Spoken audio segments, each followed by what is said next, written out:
এবার মাছটা ভাজা হয়ে গেল, উঠে রাখছি।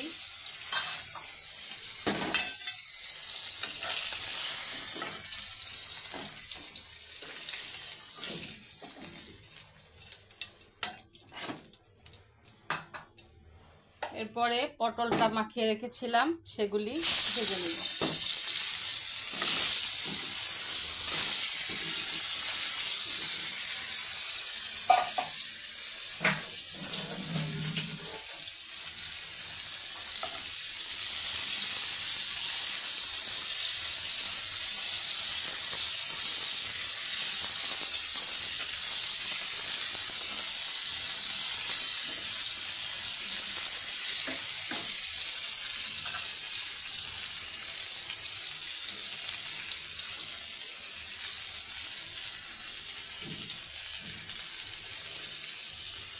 পটলটা ভাজা হতে থাকুক,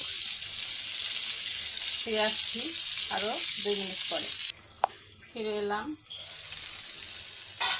পটল ভাজাটা ঠিক মতো করে নিতে হবে। একটু ঢেকে নিলাম যেন পটলটা শক্ত না হয়, নরম হয়। এই জন্য ঢেকে ভাজাটা ভাজতে হবে। ঢেকে ঢাকনাটা দিয়ে ভাজে নিলাম,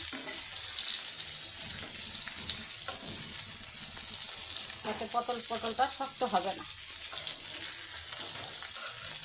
নরম হয়ে থাকবে।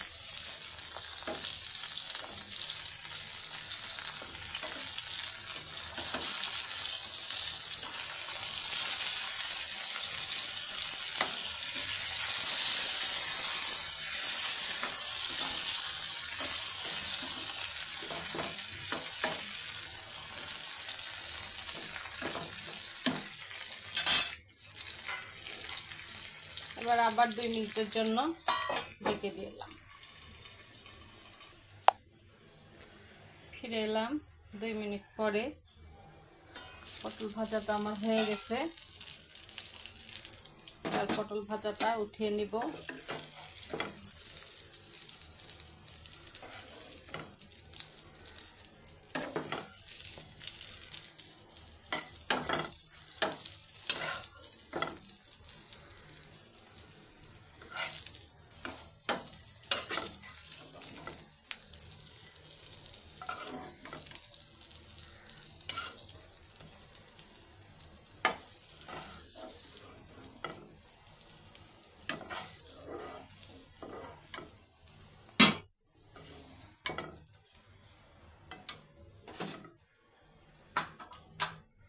এবার পেঁয়াজটা ছেড়ে দিলাম।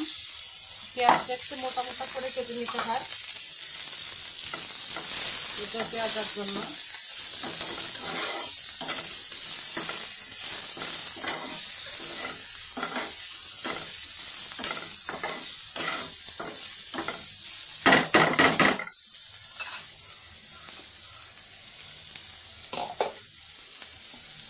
এবার একটু তেল দিয়ে দিলাম।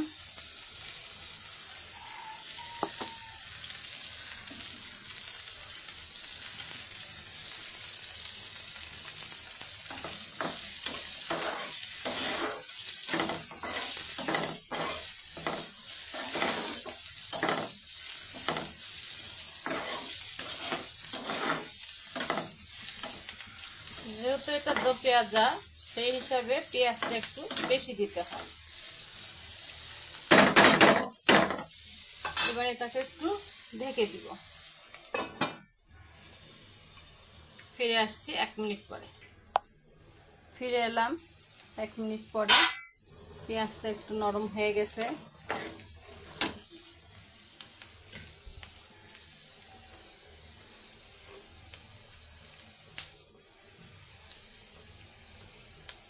এখানে আমি লবণ দিয়ে দিলাম। পেঁয়াজটা একটু নরম হয়ে যাবে লবণটা দেওয়ার পরে।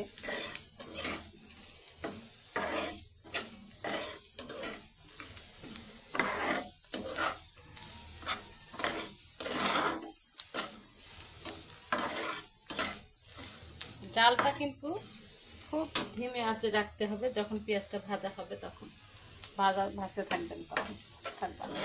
দেখো আমি পেঁয়াজটা হালকা আঁচে ভাজছি, যেন পেঁয়াজটা নরম ভাজা না হয়। বেশি জালে দিলে এটা ভাজা হয়ে যাবে, আমি এটাকে নরম করব।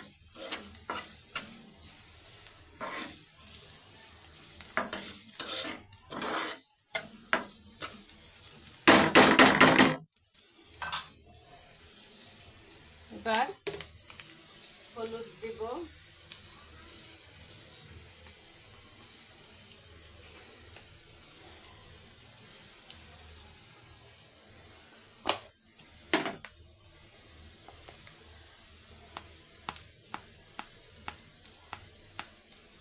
এইসব তরকারিতে একটু মরিচ ঝাল কমই দিতে হয়, বেশি ঝাল দিলে এ ধরনের তরকারি ভালো লাগে না। এগুলি হালকা একটু মিষ্টি মিষ্টি থাকবে। তারপর আমি আবার একটু কাঁচা মরিচ দিব পরে, তাই ঝালটা একটু, শুকনো মরিচের ঝালটা একটু কমই দিলাম। একটু পানি দিয়ে এটাকে কষিয়ে নেব।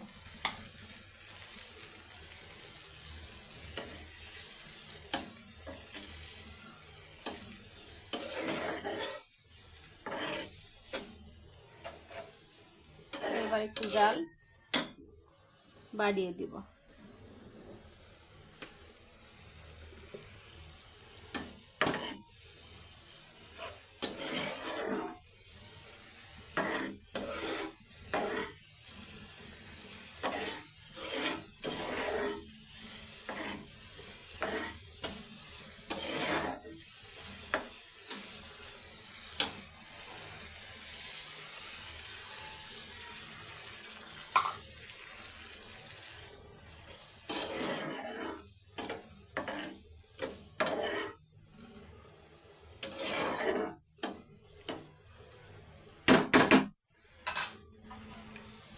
এবার ঢেকে দিলাম, 2 মিনিট পরে ফিরে আসবো।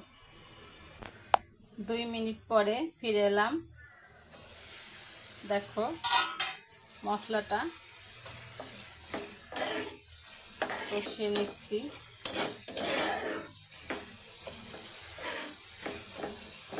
পেঁয়াজটা একদম নরম হয়ে গেছে, একটু ভেঙে নিব, দরকার হবে না, দেখলাম নরম হয়েছে কিনা।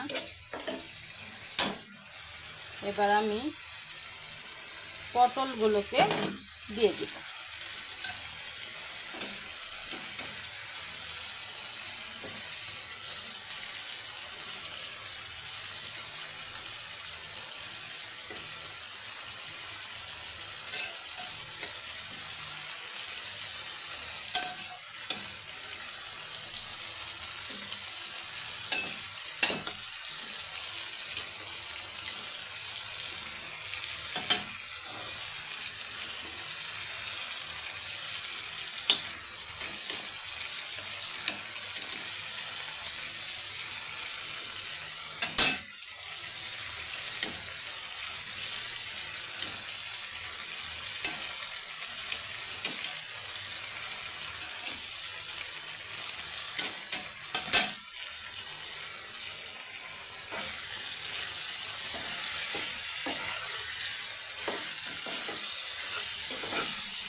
এইভাবে কষিয়ে নিয়ে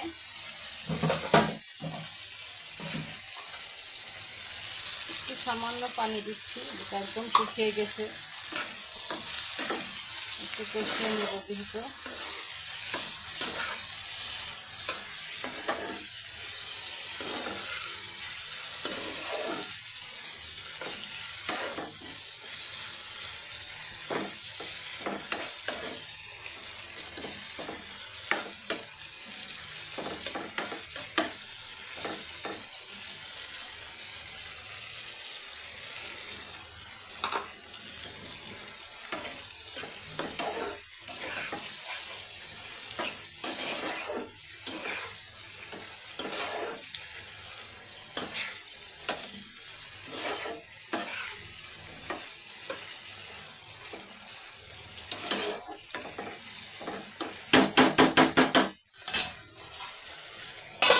এক মিনিট পরে ফিরে আসছি। 1 মিনিট পর ফিরে এলাম।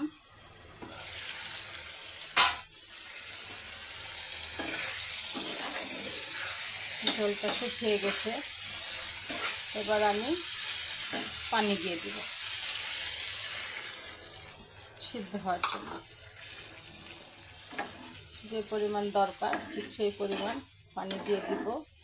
আর দো পেঁয়াজাতে একটু, যেহেতু দো পেঁয়াজা, সেই ক্ষেত্রে একটু ঝোল রাখবো, সেই অনুযায়ী পানি দিতে হবে যেন সিদ্ধ হয়ে যায়, আবার ঝোলও একটু থাকে। এটা যখন ফুটে আসবে, একটু জাল বাড়িয়ে দিলাম, যখন ফুটে আসবে তখন আমি মাছটা ছেড়ে দিব। ঢেকে দিলাম, পানিটা ফুটে আসুক, তারপর আমি মাছটা ছেড়ে দিব।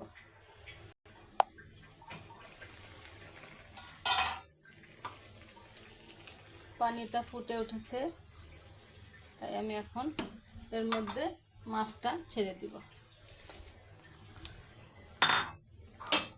মাছটা ছেড়ে দিলাম। এবার আমি আস্তে আস্তে জাল দিব। খুব বেশি জোরে জাল দিলে পানিটা শুকিয়ে যাবে, পটলটা সিদ্ধ হবে না। কারণ এগুলি পটল তো অনেক দূর থেকে আসে, সেগুলি পটল পানি দিয়ে দোকানদাররা এমনভাবে রাখে যেগুলি সিদ্ধ হইতে বহুত সময় লাগে। কসকস করে, ভেজে নেওয়ার পরও কসকস করে। এবার ঢেকে রেখে দিচ্ছি। 5 মিনিট পর আমি আবার ফিরে আসছি। 5 মিনিট পরে ফিরে এলাম। দেখি কি অবস্থা। হ্যাঁ, পটলটা মোটামুটি নরম হয়ে গেছে, দেখো। আর একটু ঝোল কমবে, এত ঝোল আমি রাখবো না, কিন্তু এটা নরম করার জন্য আমাকে আস্তে জাল দিতে হয়েছে। আল্লাহ,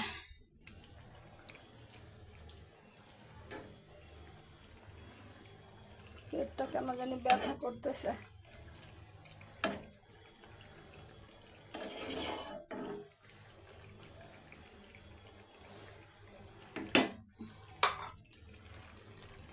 এবার জোরে দিয়ে দিলাম জালটা। কয়েক পিস কাঁচামরিচ দিয়ে দিব।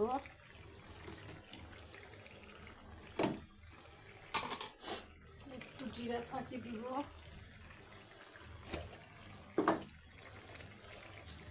বেশি না, সামান্য।